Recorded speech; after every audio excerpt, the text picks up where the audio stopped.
ওই মানব শরীর কি হবে না, রমজান মাসে ইবাদত বান্দেগিতে লিপ্ত হতে পারবে না। ওই মানব শরীরগুলোই রমজান মাসে রোজা থাকতে পারবে না। ওই মানব শরীরগুলোই রোজাদারদের সামনে দাঁত কেলাইতে কেলাইতে হাসবে আর খাইবে। এই মাসে যারা সিয়াম সাধনা করে আল্লাহ রাব্বুল আলামিন তাদেরকে অত্যন্ত মর্যাদাপূর্ণ করেন। সিয়াম পালনকারীর মর্যাদা সম্পর্কে বর্ণনায় বলা হয়েছে, যে ব্যক্তি এই সিয়াম সাধনা করবে এই মাসে আল্লাহ রাব্বুল আলামিনের উদ্দেশ্যে সিয়াম পালন করে, সেই ব্যক্তি 6 লক্ষ বন্দী মুক্ত করলো, 6 লক্ষ উট কোরবানি করলো, 6 লক্ষ বছর নফল ইবাদত করলো। যে ব্যক্তি এই রমাদান মাসে সিয়াম সাধন করবেন।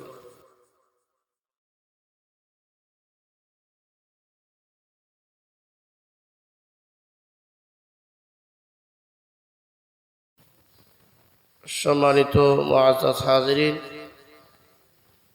আমি আপনাদের খিদমতে সূরা আল বাকারা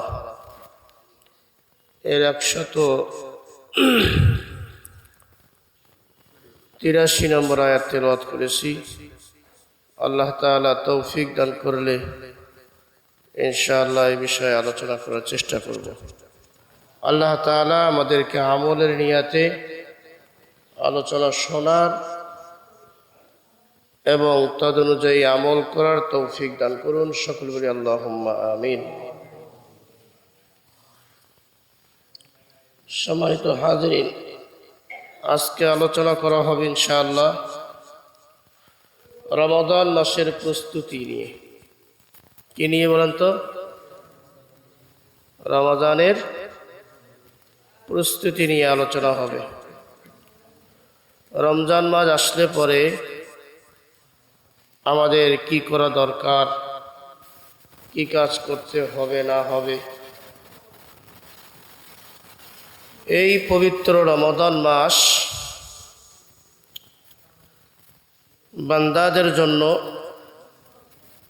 একটা প্রশিক্ষণের মাস।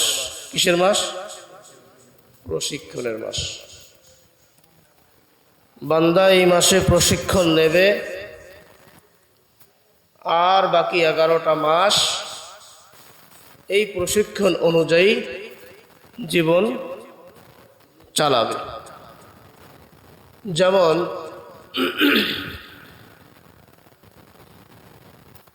আমাদের প্রত্যেকটা শিক্ষককে, যারা সরকারি চাকরিজীবী আছে, এই শিক্ষকগুলোকে ট্রেন আপ করা হয়, দিক নির্দেশনা দেওয়া হয় প্রতিষ্ঠান কিভাবে চালাবে, বাচ্চাদেরকে কিভাবে পড়াবে। এই প্রশিক্ষণগুলো নেওয়ার পর সেই শিক্ষক মহোদয়েরা তাদের নিজ নিজ প্রতিষ্ঠানে ওই অনুযায়ী লেখাপড়া করায়। ঠিক কিনা বলেন? সম্মানিত হাজিরিন, ঠিক অনুরূপভাবে আমাদেরকেও আল্লাহ রাব্বুল আলামিন প্রতি বছরে রমজানের ব্যবস্থা করে দিয়ে প্রশিক্ষণের ব্যবস্থা করে দিয়েছেন। এই প্রশিক্ষণে আমরা কি কি শিখবো আর কি কি বিষয়ে প্রশিক্ষণ দেব, এই বিষয়টা জানার দরকার আছে না নাই? সম্মানিত হাজিরিন,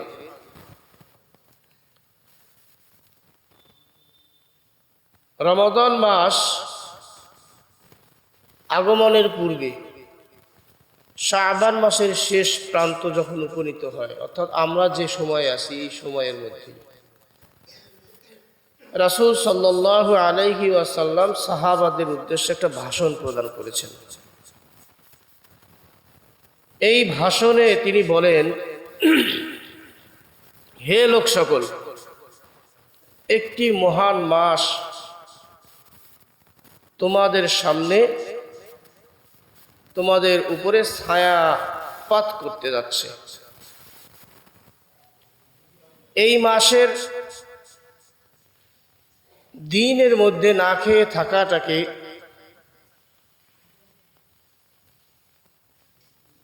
আল্লাহ রাব্বুল আলামিনের নিকট অত্যন্ত পছন্দনীয় কাজ হিসেবে উল্লেখ করা হয়েছে এবং রাতের ইবাদতকে সওয়াবের কাজ বানিয়ে দিয়েছেন। আল্লাহ রাব্বুল আলামিনের হাবিব এই কথা বললেন। এই কথায় আল্লাহ রাসূল সাল্লাল্লাহু আলাইহি ওয়াসাল্লামের উপরে আল্লাহ রাব্বুল আলামিন এই আয়াতের এই কথাগুলোর সমর্থনে কোরআন আল কারীমের সূরা ইউনূসের মধ্যে একটি আয়াত অবতীর্ণ হয়েছে। কুল বিফাদলিল্লাহি ওয়া বিরহমাতিহি ফাবিযালিকা ওয়ালিয়াফরাহু হুয়া খায়রুম মিম্মা ইয়াজমাউন। আল্লাহ রাব্বুল আলামিন, হে রাসূল আপনি বলে দিন যে আল্লাহ তাআলার অনুগ্রহের সাথে এবং তার রহমতের সাথে ফাবিযালিকা ফালিয়াফরাহু, তার মধ্যেই সফলতা রয়েছে। কিসের মধ্যে সফলতা? আল্লাহর অনুগ্রহের মধ্যে এবং তার রহমতের মধ্যে। আল্লাহ রাসূল সাল্লাল্লাহু আলাইহি ওয়াসাল্লাম এরপর বলেন, এই মাসে যারা সিয়াম সাধনা করে আল্লাহ রাব্বুল আলামিন তাদেরকে অত্যন্ত মর্যাদাপূর্ণ করেন। সিয়াম পালনকারীর মর্যাদা সম্পর্কে বর্ণনায় বলা হয়েছে, যে ব্যক্তি এই সিয়াম সাধনা করবে এই মাসে আল্লাহ রাব্বুল আলামিনের উদ্দেশ্যে সিয়াম পালন করে, সেই ব্যক্তি 6 লক্ষ বন্দী মুক্ত করলো, 6 লক্ষ উট কোরবানি করলো, 6 লক্ষ বছর নফল ইবাদত করলো। যে ব্যক্তি এই রমাদান মাসে সিয়াম সাধন করবেন, এরকম ফজিলতপূর্ণ একটা মাস, আর যে মাস এই মাসে যারা ইবাদত করে তার জন্য এত ফজিলত, তাহলে আমাদের নিয়াত থাকা জরুরি। কি বলেন, ঠিক কিনা? সামনে রমাদান মাস, এই রমাদানের প্রস্তুতি নিতে হবে। আমরা কোথাও যদি সফরে বের হই, তাহলে সফরে যাওয়ার 3 থেকে 5 দিন আগ পর্যন্ত আমরা কি প্রস্তুতি নেই না? নেই। টাকা পয়সা থেকে শুরু করে সেখানে গিয়ে কি করব, কি খাইব না খাইব, কোথায় থাকবো কোথায় না থাকবো, সম্পূর্ণ একটা পরিকল্পনা মাফিক আমরা কিন্তু কোনো জায়গায় রওনা দিই। তো রমাদান মাস আমাদের আসতেছে, এই মাসেও আমাদেরকে সকাল থেকে শুরু, অর্থাৎ সুবহ সাদিক থেকে সূর্যাস্ত পর্যন্ত না খেয়ে অনাহারে এবং থাকতে হবে। এরপর রাত আসলে পরে তারাবিহের সালাত একটু বেশি আদায় করতে হবে, দীর্ঘক্ষণ।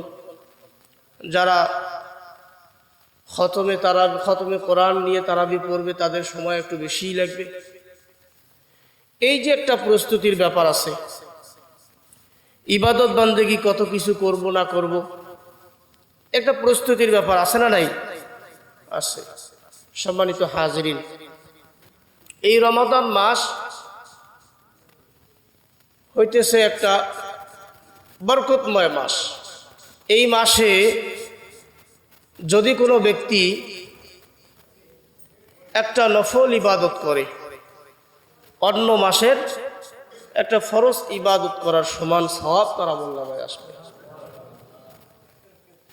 সামনে যে রমাদান মাস আসতেছে, এই রমাদান মাসে যদি কোনো ব্যক্তি একটা ফরজ ইবাদত করে, তাহলে অন্য মাসে 70টি ফরজ ইবাদত করার সমান সওয়াব তার আমলনামায় যুক্ত হবে। সুবহানাল্লাহ ওয়া বিহামদিহি।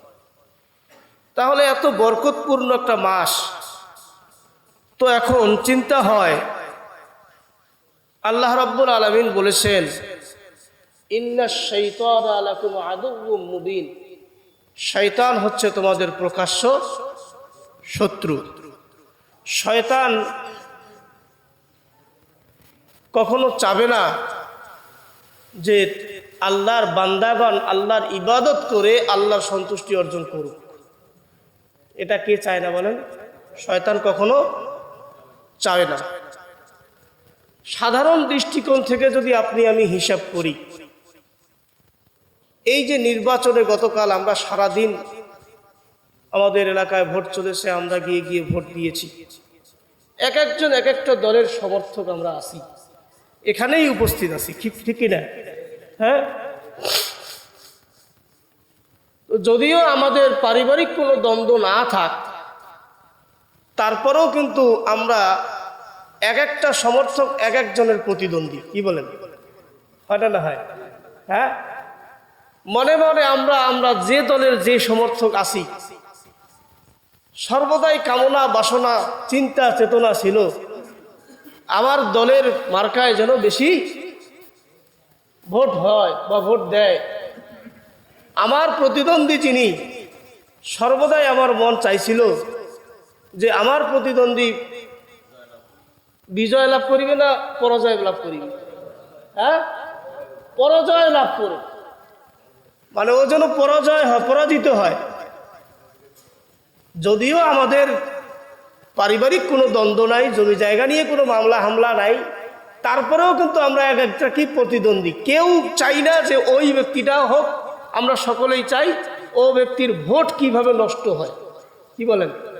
হ্যাঁ, তো যেখানে আমরা শত্রু নই, শুধুমাত্র জাস্ট প্রতিদ্বন্দ্বী, বা আমরা যদি বলি যে প্রতিদ্বন্দ্বীটা বাদ দিলে আমরা বলতে হয় যে প্রতিযোগী। কি বলেন?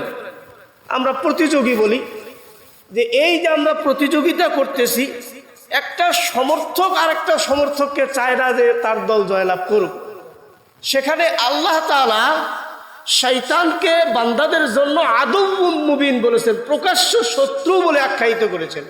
সেখানে কি শয়তান চাইবে যে আপনি আমি 2 রাকাত নামাজ বেশি পড়ি? কি চাইবে? আল্লাহর সন্তুষ্টি অর্জন যাতে করতে না পারে, এজন্য সে সর্বদা সোচ্চার। এজন্য সে সর্বদা কি? সোচ্চার। কিন্তু রমাদান মাসে আল্লাহ রাব্বুল আলামিন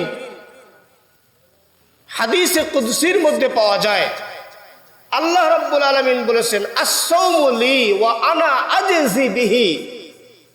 রমাদান মাসের সিয়াম সাধকদের সিয়াম সাধনা আমার জন্য, আর এর পুরস্কার আমি নিজ হাতে দিয়ে দিব। সুবহানাল্লাহ। এত বড় একটা ফজিলতপূর্ণ মাস। শুধু তাই নয়, এই মাসেই আল্লাহ রাব্বুল আলামিন কোরআনুল কারীম অবতীর্ণ করেছে। সুবহানাল্লাহ। কি অবতীর্ণ করেছে? কোরআনুল কারীম অবতীর্ণ করেছে। বিবাহের অনুষ্ঠানে বর এবং কনে হচ্ছে সবচাইতে গুরুত্বপূর্ণ ব্যক্তি।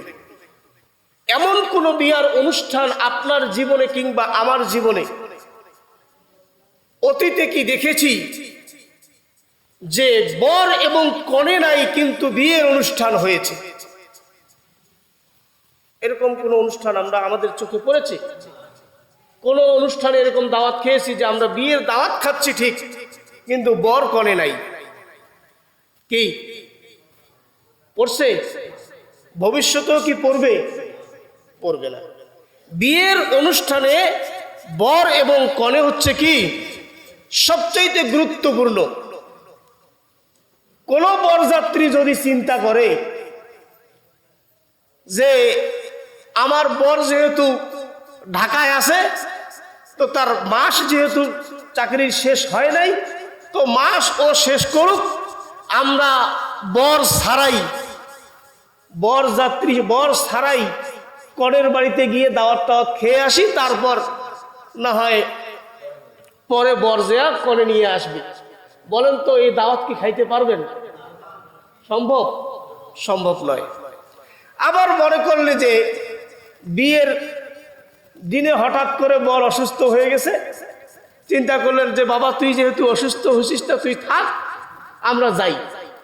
এখন গিয়া যতক্ষণ পর্যন্ত বরকে না দেখবে ততক্ষণ পর্যন্ত কি ওই গেট দিয়ে আপনাকে আমাকে ঢুকতে দেবে? হ্যাঁ, বর যতক্ষণ না কাটে ফিতিয়া, হয় না হয়? সম্মানিত হাজরিন, আসলে এত কিছু বলার উদ্দেশ্য হচ্ছে এই রমাদান মাস এত বড় দামি কারণ একটাই, সেটি হচ্ছে আল্লাহ রাব্বুল আলামিন ইন্না আনজালনাহু ফি লাইলাতিন মুবারাকাতিন, এই বরকতময় একটা রমাদান মাসের রাত আছে, যেই রাতে আল্লাহ রাব্বুল আলামিন এই কোরআন আল কারীম অবতীর্ণ করেছে। সুবহানাল্লাহ। তো বর ছাড়া যেমন বিয়ের অনুষ্ঠান জমে না, বর ছাড়া যেমন বরযাত্রীর কোনো মূল্য নাই, বর ছাড়া যেমন বিয়ের বাড়িতে গেলে মার খাওয়ারও সম্ভাবনা আছে, ঠিক তদ্রূপ কোরআন ছাড়া যদি কোনো মুসলমান তার জিন্দেগি পরিচালনা করার চেষ্টা করে, কোরআন ছাড়া যদি কোনো মুসলমান তার জীবন অতিবাহিত করে, কোরআনের আমল ছাড়া কোনো মুসলমান যদি তার জীবনের শেষ সায়াংশে উপনীত হয়ে মৃত্যুবরণ করে, তাহলে ঠিক বর ছাড়া বিয়ের বাড়িতে গিয়ে যেমন অপমানিত হওয়ার সম্ভাবনা আছে, এবং সম্ভাবনাটা কত পার্সেন্ট? কত পার্সেন্ট? হ্যাঁ, 100%। এর বেশি থাকলে সেটাও বলতেন। কি বলেন? ঠিক তদ্রূপ এই কোরআনের শিক্ষা, কোরআনের আমল, কোরআনের আনুগত্য যদি আপনার আমার জীবনে না থাকে, এইটা ছাড়া যদি আমরা কবরে যাই, তাহলে আমাদের ওই রকমই অপমানিত হওয়ার, লাঞ্ছিত হওয়া, আযাব হওয়া, শাস্তি হওয়ার সম্ভাবনা কত পার্সেন্ট? কত পার্সেন্ট? 105 কয়ে দিছে। তার মানে হচ্ছে যদি আমরা এই কথাটা বুঝে আছি, তাহলে এই কোরআনের শিক্ষা আমাদের জরুরি কিনা বলেন? জরুরি। সম্মানিত হাজিরিন, রমাদান মাস আসতেছে একটা প্রশিক্ষণের মাস। কি মাস? এই মাসে যাতে প্রশিক্ষণ করতে না পারে, এই জন্য আপনার আমার চিরশত্রু, সেটা হচ্ছে আযাজিল। ইনি সর্বদা কি করবে? চেষ্টা করবে আপনি আমি যাতে এই ইবাদত বান্দেগি করতে না পারি, রোজা রাখতে না পারি, তারাবিহ এর সালাত যেন পুঙ্খানুপুঙ্খানু আদায় করতে না পারি, শেষ রাতে উঠে যাতে সাহারি খেতে না পারি, এই নানানটা পরিকল্পনা কিন্তু সে নিয়ে নিয়েছে। এই জন্যে আল্লাহ রাসূল সাল্লাল্লাহু আলাইহি ওয়াসাল্লাম জানাইয়া দিচ্ছেন, এই রমাদান মাস কোরআন অবতীর্ণের মাস, আল্লাহর কাছে অত্যন্ত মর্যাদাপূর্ণ একটি মাস। যেহেতু অত্যন্ত মর্যাদাপূর্ণ একটি মাস এবং ফজিলতপূর্ণ একটি মাস, এই মাসে আল্লাহ তাআলা বান্দাদেরকে সুযোগ দিয়েছেন, অফার দিয়েছেন, বোনাস দিয়েছে। এই বোনাস যাতে বান্দারা গ্রহণ করতে পারে, এই জন্য আল্লাহ রাব্বুল আলামিন এই মাসে যে জিন শয়তান রয়েছে, আযাজিল শয়তান রয়েছে এবং তার চেলা চামুন্ডা আছে, এদেরকে আল্লাহ তাআলা কি করবেন? শৃঙ্খলাবদ্ধ করবেন। আল্লাহ রাসূল সাল্লাল্লাহু আলাইহি ওয়াসাল্লামের একটি হাদিস হযরতে আবু হুরায়রা রাদিয়াল্লাহু তাআলা আনহু বর্ণনা করতেছেন। আবু হুরায়রা রাদিয়াল্লাহু তাআলা আনহু বলেন যে ইযা দাখালা রমাদান ফুতিহাত আবওয়াবুস সামা ওয়া ফি রাওয়ায়াতিন ফুতিহাত আবওয়াবুল জান্নাহ ওয়া গুল্লিকাত আবওয়াবু জাহান্নাম ওয়া সুলসিলাতিশ শায়াতিন ওয়া ফি রাওয়ায়াতিন ফুতিহাত আবওয়াবুর রাহমা। সম্মানিত হাজিরিন, আবু হুরায়রা রাদিয়াল্লাহু তাআলা আনহু রাসূল সাল্লাল্লাহু আলাইহি ওয়াসাল্লামের কথাটি এভাবে বর্ণনা করেন। রাসূল সাল্লাল্লাহু আলাইহি ওয়াসাল্লাম বলেন, যখন রমাদান মাস প্রবেশ করে, যখন রমাদান মাস প্রবেশ করে, অর্থাৎ রমাদান মাস যখন এসে যায়, আল্লাহ তাআলার রাসূল সাল্লাল্লাহু আলাইহি ওয়াসাল্লাম বলেন, ফুতিহাত আবওয়াবুস সামা, আসমানের দরজাসমূহ আল্লাহ তাআলা খুলাইয়া দেন। বলি সুবহানাল্লাহি ওয়া বিহামদিহি। আসমানের দরজা খুলে মানে কি দরজা খুলে? আল্লাহ তাআলা বলে, আল্লাহ রাসূল বলেন, ওয়া ফি রাওয়ায়াতিন ফুতিহাত আবওয়াবুল জান্নাহ, আল্লাহ তাআলা আল্লাহ তাআলা জান্নাতের দরজাসমূহ রমাদান মাসে খুলে দেন। সুবহানাল্লাহ। আসমানের দরজা খুলে যায়। অন্য বর্ণনায় বলতেছেন যে জান্নাতের দরজা খুলে যায়।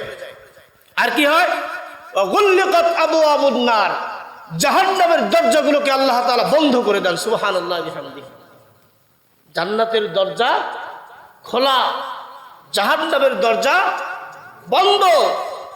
এই অবস্থায় শয়তান কি চাইবে যে আমার দুশ্মনেরা শান্তিতে থাকুক? আপনি আমি চাই আপনার আবার যারা শত্রু, মনের শত্রু হোক আর প্রকাশ্য শত্রু হোক, সব বাজায় কামনা করি বেটার পতন হয় না কেন? কি বলেন? হ্যাঁ, এর দুঃখ হয় না কেন? এ হোঁচট খায় না কেন? এ অপমানিত হয় না কেন? সর্বদাই কিন্তু আপনি আমি সর্বদাই চিন্তাটা আমাদের মাথায় আসেই। তো শয়তানও কিন্তু চাইবে যে যাতে জান্নাত যেতে না পারে, আল্লাহর রহমত প্রাপ্ত হতে না পারে। এই জন্য শয়তান সর্বদা চেষ্টা করবে, কিন্তু আল্লাহ তাআলা সেই সুযোগ নাই। আল্লাহ রাসূল বলেন ওয়াফি সুলসুলাতিশ শাইতান, শয়তানকে শৃঙ্খলাবদ্ধ করে দেওয়া হবে। ওয়াফি রাওয়ায়াতিল ফুতিহাত আবওয়াবুর রাহমা, অন্য বর্ণনায় আছে যে রহমতের দরজা খুলে দেওয়া হবে। সম্মানিত হাজরিন, প্রশ্ন আসতে পারে যে হুজুর, শয়তান যদি বাধাই থাকে তাহলে এই রমজান মাসেও তো অনেক বেনামাজিকে আমরা দেখতে পাই। কি বলেন? অনেক রোজা নাই এরকম ব্যক্তিকেও আমরা দেখতে পাই। তো ঘটনা হচ্ছে যে এই 11টা মাস, রমজান বাদ দিয়ে কয় মাস থাকে? 11 মাস শয়তানের পক্ষ থেকেও কিন্তু আমাদের মানব শরীরের যে ব্যাটারি আছে এই ব্যাটারি চার্জ দেওয়া হয়। কার পক্ষ থেকে? শয়তানের পক্ষ থেকে 11 মাস ব্যাপী চার্জ দেওয়া হয়েছে। যেই সকল ব্যাটারিতে শয়তানের বিদ্যুৎ দিয়ে চার্জ নেওয়া হয়েছে, ওই ব্যাটারিগুলাই রমাদান মাসে ওই ব্যাটারি দিয়ে যে সকল মানব শরীর পরিচালিত হবে, ওই মানব শরীর কি হবে না? রমাদান মাসে ইবাদত বান্দেগিতে লিপ্ত হতে পারবে না। ওই মানব শরীরগুলোই রমাদান মাসে রোজা থাকতে পারবে না। ওই মানব শরীরগুলোই রোজাদারদের সামনে দাঁত কেলাইতে কেলাইতে হাসবে আর খাইবে। বুঝতে পেরেছি কথা? আর আল্লাহ রাব্বুল আলামিন এর পক্ষ থেকে যেই মানব শরীরের যেই ব্যাটারিগুলো চার্জিং ব্যবস্থা করা হবে এবং চার্জ হবে, তারা অবশ্যই রমাদান মাসে সিয়াম সাধনায় রত হবে এবং অবশ্যই তারা কি করবে? সালাত আদায়ের জন্য মসজিদে আসবে কিংবা বাড়িতে সালাত আদায় করবে। সম্মানিত হাজিরিন, এই রমাদান মাসেও আল্লাহ রাব্বুল আলামিন আরেকটা এক্সট্রা চার্জের ব্যবস্থা করেছে। 1 মাস চার্জ দিয়ে বাকি 11 মাস চলতে হবে। যেমন আমরা মোবাইলে চার্জ দেই 1 ঘন্টা, চালাই সারাদিন। কি বলেন? হয় না হয়? ঠিক অনুরূপভাবে রমাদান মাসে বান্দাদেরকে চার্জ দেওয়ার ব্যবস্থা আল্লাহ রাব্বুল আলামিন করেছেন প্রশিক্ষণের মাধ্যমে। 1 নম্বর প্রশিক্ষণ হবে সুবহ সাদেক থেকে শুরু করে সূর্যাস্ত পর্যন্ত না খেয়ে থাকার প্রশিক্ষণ। 2 নম্বর প্রশিক্ষণ হবে সময় মতো ইফতার করা, আজান হয়ে যাবে ইফতার করতে হবে, দেরি করবে না। 3 নম্বর প্রশিক্ষণ রাতের তারাবিহের সালাত দীর্ঘক্ষণ সময় আদায় করবে এবং নফল ইবাদত করবে। 4 নম্বর প্রশিক্ষণ শেষ রাতে সাহারি খাইবে। শেষ রাতে উঠে সাহারি খাওয়ার একটা অভ্যাস তৈরি হয়ে যাবে। অন্য মাসে শেষ রাতে উঠে তাহাজ্জুদের একটা অভ্যাস হয়ে যাবে। এটা একটা ব্যাপার। আমি এইগুলো প্রত্যেকটারে বিস্তারিত আলোচনা করবো ইনশাআল্লাহ রমজান মাসে।